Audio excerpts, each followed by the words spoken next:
Olá, tudo bem com vocês? Dando continuidade aos nossos estudos, vamos continuar com os tipos de conhecimento. Então, o que é o conhecimento empírico? É o conhecimento que adquirimos através da observação e a interação do ser humano com o ambiente ao redor. É resultante do senso comum e pode ser baseado também em experiências, sem necessidade de uma comprovação científica.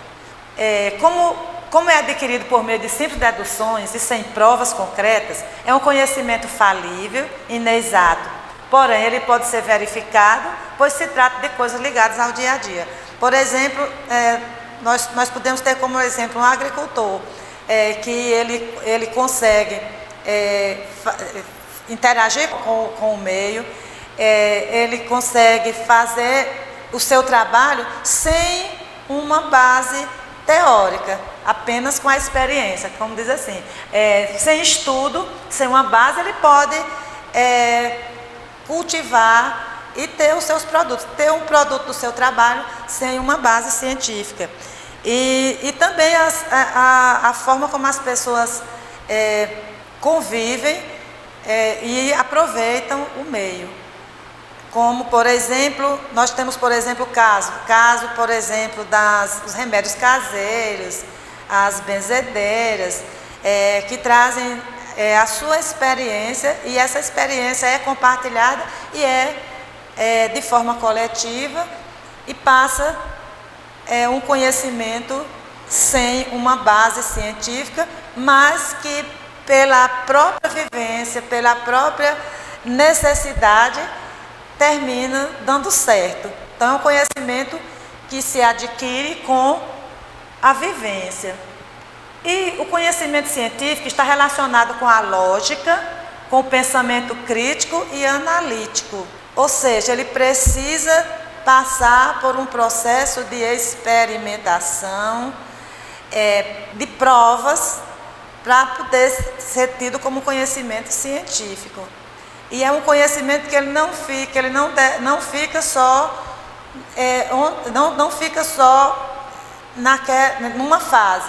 O conhecimento científico ele também é questionado, ele pode ser renovado. Uma teoria pode ser derrubada por outra teoria mais atual. Então, o conhecimento científico ele é também falível. Às vezes não é infalível. Ele pode acontecer a refutação.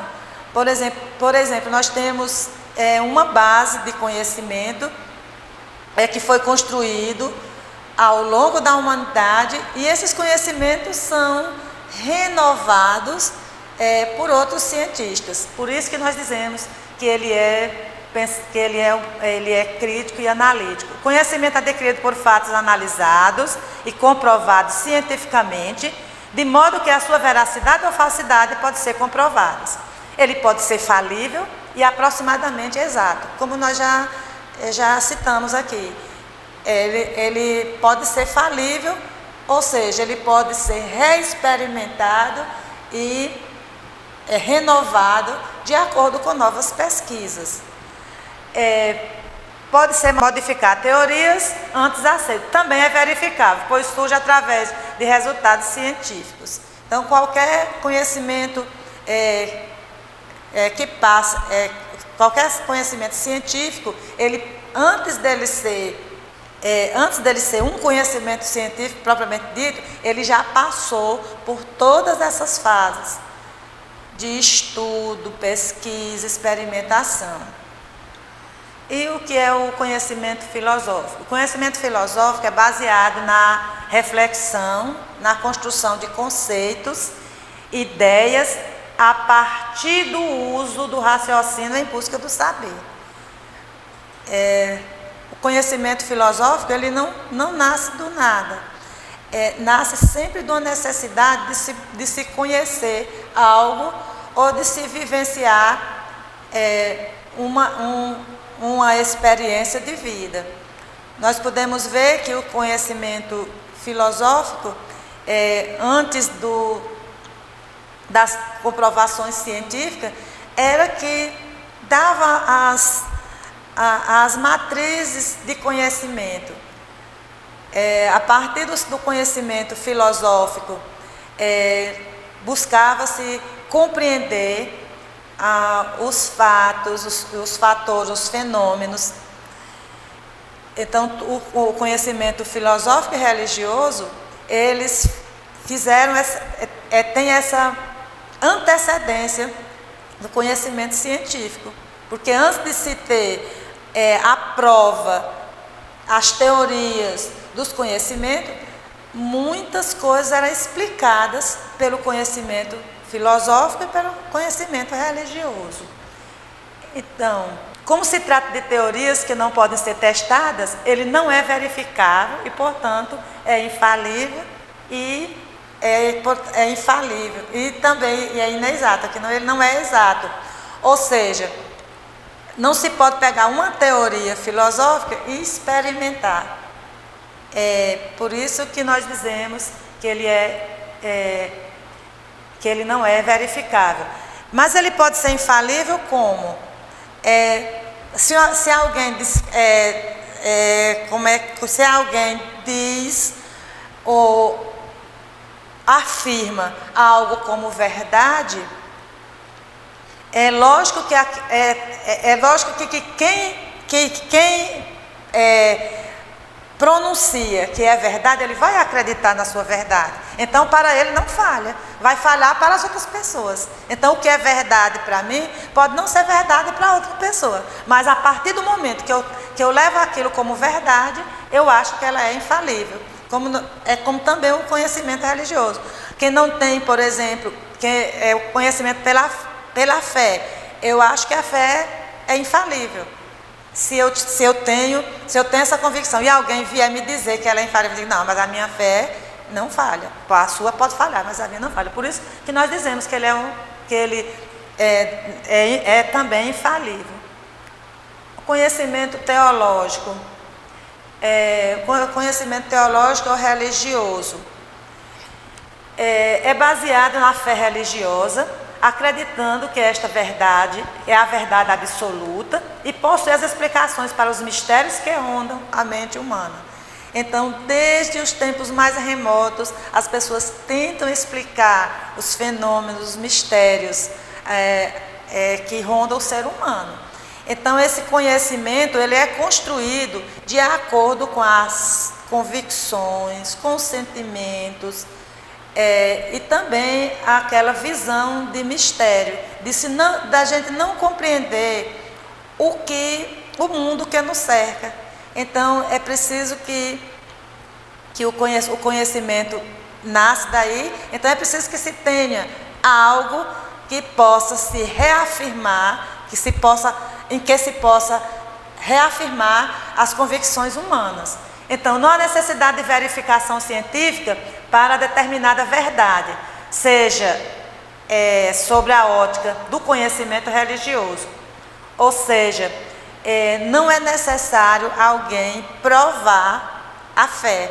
Não existe um método que prove a fé. Ela é espontânea e ela é tida, para quem tem, como uma verdade absoluta. Desse modo, o conhecimento teológico é infalível e exato, pois se trata de uma verdade sobrenatural. Mas como é que ele é exato e infalível se ele não pode ser experimentado cientificamente? É que dentro da esfera teológica, o conhecimento é infalível. Então, e também exato. Acha-se quem acredita e quem defende uma ideia ou acredita em um ser supremo, para ele é uma verdade absoluta. Para ele é exato e para ele é infalível. Por quê? Porque se trata de uma verdade sobrenatural. Como se trata de algo sobrenatural, esse conhecimento é construído com o que o ser humano sente, com o que o ser humano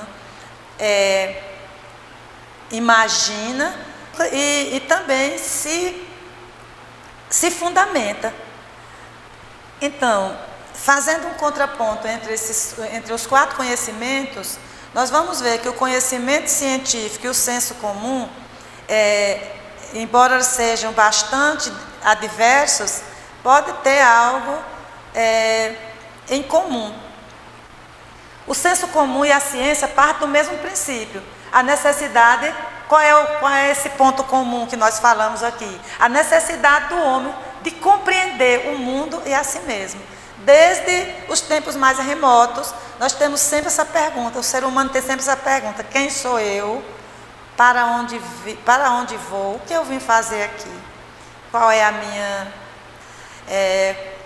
minha missão? Como eu vou interagir? Então, quem sou eu? De onde vim? O que eu quero?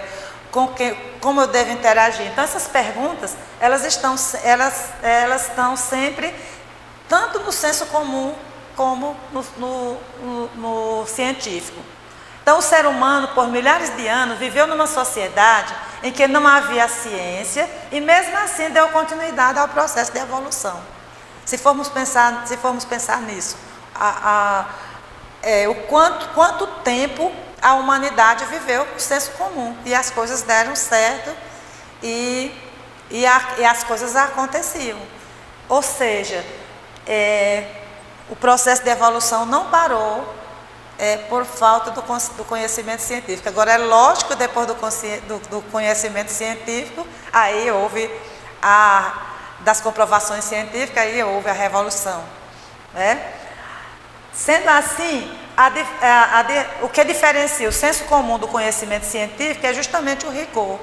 Ou seja, o senso comum, nós podemos afirmar algumas coisas com as nossas convicções, mas no conhecimento científico, para se afirmar, é preciso ter provas, é preciso ter passado por um estudo, pesquisas e por um processo científico.